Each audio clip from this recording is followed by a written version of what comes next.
भाई दूज की पूजा विधि एवं कथा। यह त्योहार कार्तिक शुक्ल पक्ष द्वितीया को मनाया जाता है। यह भाई बहन का प्रेम का प्रतीक है। इस दिन भाई बहन को साथ साथ यमुना तट पर स्नान करना चाहिए।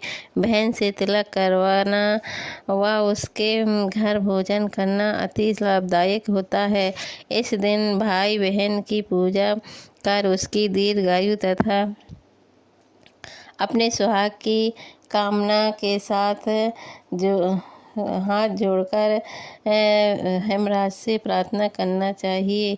इस दिन सूर्य तनय यमुना जी ने अपने भाई यमराज को भोजन कराया था, इसलिए इसे यम द्वितीया भी कहते हैं। इस दिन श्रद्धावंत भाई को स्वर्ण वस्त्र मुद्रा आदि बहन को देना चाहिए। कथा इस प्रकार है। सूर्य भगवान की स्त्री का नाम संध्या देवी था। उनकी दो संतान पुत्र यमराज तथा कन्या यमुना जी। संध्या रानी पति सूर्य की उद्दीप किरणों को न सह सकने के कारण उत्तर ध्रुव देश में छाया बनकर रहने लगी। उसी छाया से तपती नदी तथा शनिचर का जन्म हुआ। इसी छाया से अश्विनी कुमारों का भी जन्म बताया जाता है, जो देवताओं के वैद्य माने जाते हैं। इधर छाया का यम तथा यमुना से बेमाता सा व्यवहार हो गया। इससे खिन्न होकर यम ने अपनी एक नई नगरी यमपुरी बनाई। यमपुरी में पापियों को दंड देने का कार्य संपादित करते भाई को देखकर यमुना जी गांव चली गई, जो कि कृष्ण अवतार के समय भी थी। बहुत समय व्यतीत हो जाने पर एक दिन सहसा यम को अपनी बहन की याद आई।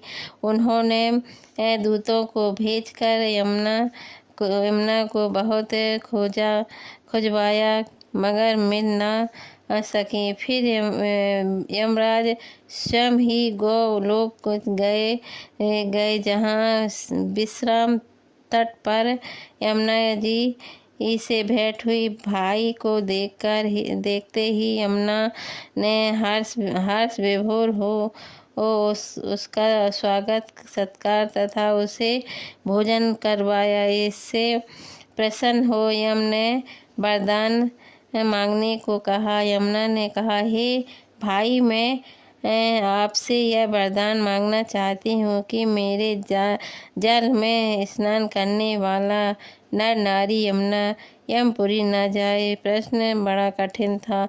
यम ने ऐसा वरदान देने से यमपुरी का अस्तित्व ही समाप्त हो जाता।